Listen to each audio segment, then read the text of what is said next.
안녕하세요. 제가 벌써 캐나다에 온 지 3달이 지났습니다. 그래서 오늘은 제가 준비하면서 정말 많이 찾아봤던 초기 비용이라든지 짐 싸기, 그리고 입국할 때 필요했던 서류는 무엇인지 다 등등 3달 동안 살아보면서 느꼈던 제 후기를 말씀드리려고 합니다. 먼저 왜 캐나다로 왔는지에 대해서는 전 영상에서도 말씀드렸던 것 같은데, 일단 저는 뭔가 삶의 목표가 있었으면 좋겠다라고 생각이 들어서 또 워홀을 가자, 그래서 워홀 준비를 시작하자 해서 워홀을 다시 오게 됐고요. 왜 캐나다로 결정했냐면 워홀을 갈 수 있는 나라 중에 영어를 쓰는 나라가 캐나다랑 호주밖에 없었습니다. 근데 호주는 많이 갔던 나라이기도 하고 또 제가 더운 거를 싫어해가지고, 그리고 제 사주에 물이 없어서 물이랑 가까운 곳이랑 살면 좋다고 하더라고요. 근데 이제 해외로는 캐나다를 딱 추천해 주길래 그래? 그래서 큰 고민 없이 캐나다로 결정을 했습니다. 캐나다는 한 번도 안 가본 나라였기 때문에 걱정이 되게 많았는데, 비행기 타고 도착해갖고 내리면은 우와 뭔가 이럴 줄 알았는데 그냥 캐나다에 왔구나, 그냥 딱 이 느낌이었어요. 설레임 이런 게 없었습니다. 특히 새로운 느낌도 아니었고.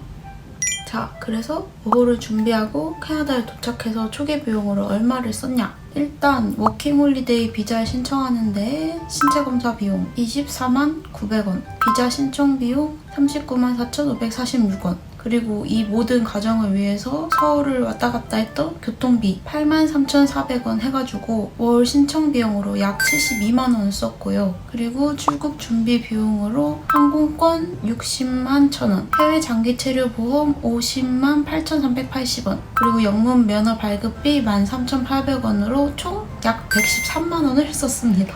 그리고 또 뭐 이민 가방이라든지 멀티탭 이런 필요한 물품 사는데 약 28만 원을 썼고요. 그리고 마지막 환전으로는 조금씩 해서 총 1,423달러를 해두고 출국날 공항에서 추가로 100달러를 했고요. 그리고 캐나다에 도착해서 환율이 조금 잠깐 낮아질 때가 있어가지고 추가로 1,872달러를 했습니다. 그래서 총 3,395달러, 하나로 약 361만 원을 했습니다. 제가 막 워홀 준비하고 여기 도착해서 한 달 정도는 초반에 막 환율이 막 쭉쭉쭉쭉 계속 오르더니 지금 이제 일하면서 캐나다 달러 벌고 있는데 환율이 이렇게 쭉쭉쭉쭉 떨어지고 있네요. 그래서 뭐 5월달 월세라던가 처음에 필요한 물품들 이런 거는 미리 환전했던 돈에서 사용을 했기 때문에 저의 총 초기 비용은 약 580만 원입니다. 뭐 신체 검사도 안 했고 월 신청 비용 뭐 그런 건 없었고, 비행기도 가까우니까 비교적 저렴했던 일본 워홀에 비하면은 초기 비용으로 꽤 많은 돈을 썼는데요. 저는 늘 이 금액을 빚이라고 생각하고 살아가고 있습니다. 스스로에게 진 빚. 저는 워홀 올 때 요 28인치 캐리어 하나랑 이민 가방, 그리고 보스턴백 하나하고 백팩 이렇게 4가지를 메고 왔는데요. 일본 워홀 때는 미리 출국하기 전에 우체국 박스로 한 3박스 정도 보내고 왔었는데, 여기 캐나다는 이제 멀기도 하고 비용이 비싸지니까 최대한 제가 많이 쌓아가지고 힘들었지만 어쩔 수 없었던 조합.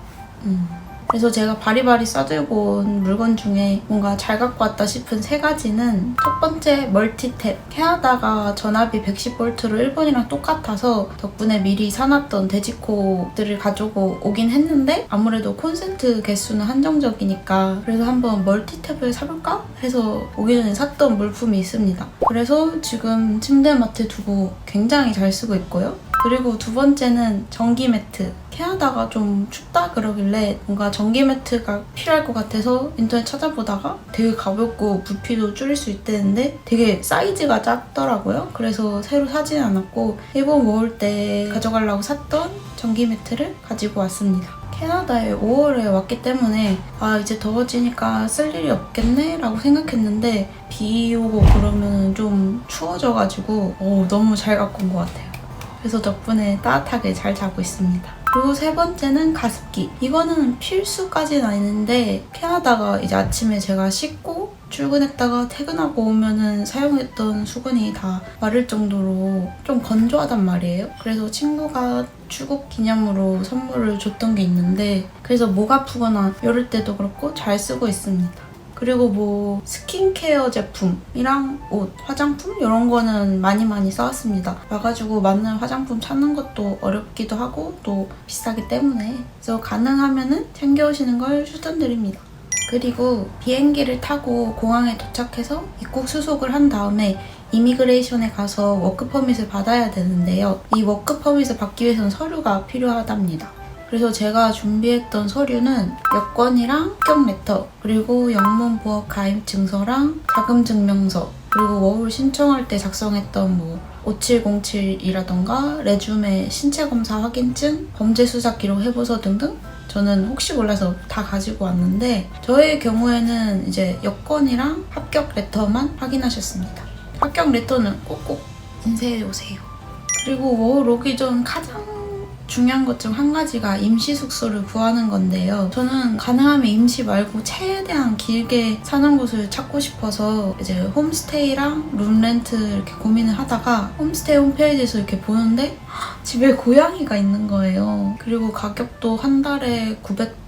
제가 처음 생각했던 예산 아니어가지고 마음속으로 이제 찜을 해뒀던 집이었는데 제가 먼저 연락하기 전에 집주인한테서 먼저 연락이 와서 얘기해보면서 그 집 룰에 대해서 알고 제가 질문한 거 답변도 받고 하면서 오 여기 참 잘 맞는다 나랑 인연이다 라고 생각해서 그래서 금방 결정했습니다. 그래서 5월에 입주였는데 저는 2월에 미리 구해놨었어요. 현재는 홈스테이를 떠나서 이제 룸렌트 집에 살고 있는데 이제 홈스테이나 룸렌트 비교 이런 거는 다음에 얘기해보도록 하겠습니다.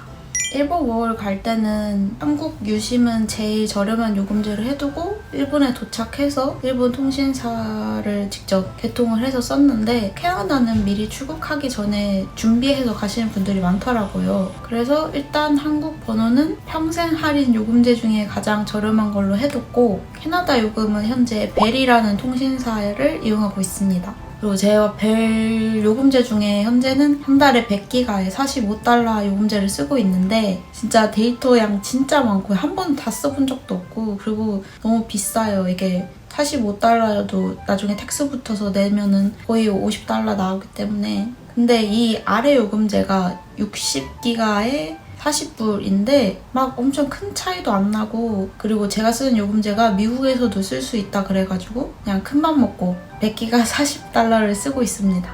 3달 살아본 저의 캐나다 만족도 일단 시차가 있기 때문에 한국이랑 야구를 못 봅니다. 제 시간에. 그래서 맨날 아침에 일어나서 이기면은 하이라이트 뜬 것만 보고 있고요. 그리고 한국에 있는 가족이나 친구들이랑 전화하는 것도 그렇게 쉽지는 않고 그리고 내가 없는 한국에서 공연을 한다던가 콜라보를 한다던가 귀여운 굿즈가 나온다던가 이런 경우가 지금 굉장히 많아가지고 배가 아픕니다.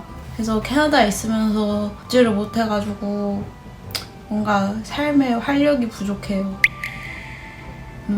그리고 캐나다에 도착하고서 한 일주일 정도만 좀 편히 살다가 일주일 지나고부터 저는 바로 일을 구하러 다녔는데 이 과정에서 진짜 정말 많은 스트레스를 받고 너무너무 우울해져가지고 이제 뭐 괜찮아 좋아지겠지 이런 말들이 전혀 위로가 안 되던 시기가 있었어요. 자꾸 그 돈을 벌어야 된다는 스트레스 때문에 힘들었는데 이렇게 마음도 힘들고 면접도 여러 번 보고 트레이닝하고 뭐 관두기도 했지만 현재 저는 굉장히 즐겁게 일하고 있습니다.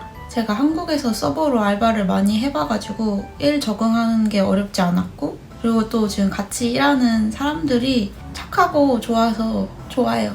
역시 일의 강도보다 누구랑 같이 하냐가 좀 더 중요한 것 같습니다. 그리고 캐나다 물가는 제 기준으로 좀 비쌉니다. 그래서 외식은 진짜 손에 꼽을 정도로 정말 안 했고 왜냐면 한 번 외식 가면은 일단 내가 먹은 음식값 내야 되지 그리고 여기에 또 텍스 붙지 그리고 또 팁도 줘야 된단 말이에요. 그래서 부담스러워가지고 앞으로도 막 마음껏 외식은 어려울 것 같습니다. 또 마트나 어디서 뭐 살 때도 내가 봤던 가격이 아니라 막상 계산대에서 찍고서 결제하려고 하면은 텍스가 붙어서 가격이 달라지기 때문에 뒤통수도 여러 번 맞았고 그래서 한국처럼 미리 텍스 포함된 게 마음은 편한 것 같습니다.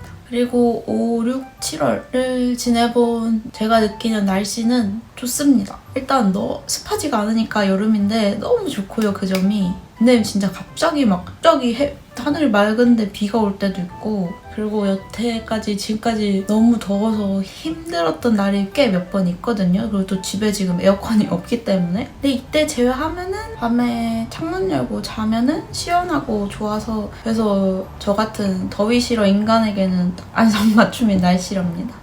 그리고 지금 해가 거의 아침 6시 되기 전에 일출을 하고, 일몰이 지금 조금 당겨지긴 했는데 한 10시쯤 되면 어두워지기 때문에 날이 굉장히 기는데, 근데 이제 이게 겨울이 되면은 해도 늦게 뜨고 해가 일찍 진다고 하더라고요. 그리고 또 이제 레인쿠버가 되기도 하고, 겨울에 어떨지는 지내봐야 알 것 같습니다. 그래서 저는 만약에 밴쿠버로 오신다면은 5월 6월, 1월, 여름에 오시는 걸 추천드려요. 도착해가지고 이제 어느 정도는 여기를 즐기면서 여기에 정도 붙이고 매력도 좀 느끼고 하시면 좋을 것 같습니다. 첫인상이 중요하니까요. 현재 저는 제가 가소비를 하지 않는 이상 금전적인 부담이 없는 상태고, 큰 걱정거리였던 일자리가 해결이 됐기 때문에 이제 앞으로는 영어 공부도 하고 여행도 다니고 그럴 예정입니다. 다시 캐나다에 오지 않아도 될 정도로 웬만해서 갈 수 있는 가보고 싶은 곳 캐나다는 다 가볼 거고, 또 미국이 가깝기 때문에 일석이조. 그리고 제 목표는 제가 캐나다에 돈을 벌러 온 건 아니지만 이제 캐나다 오면서 사용했던 돈, 앞서 말씀드렸던 한 약 600만 원 정도는 가능하면은 세이빙을 해서 돌아가고 싶습니다. 나한테 진 빚이니까 꼭 갚고 싶어요. 목표. 그래서 쓸데없는 가소비 하지 않고 절약해서 잘 살아보겠습니다.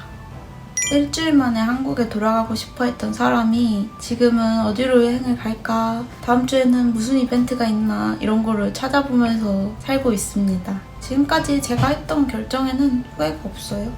어떻게든 다 사라지겠죠. 앞으로도 제 워홀 영상뿐만 아니라 여행 영상도 올려볼 테니까 재밌게 봐주세요. 감사합니다. 안녕.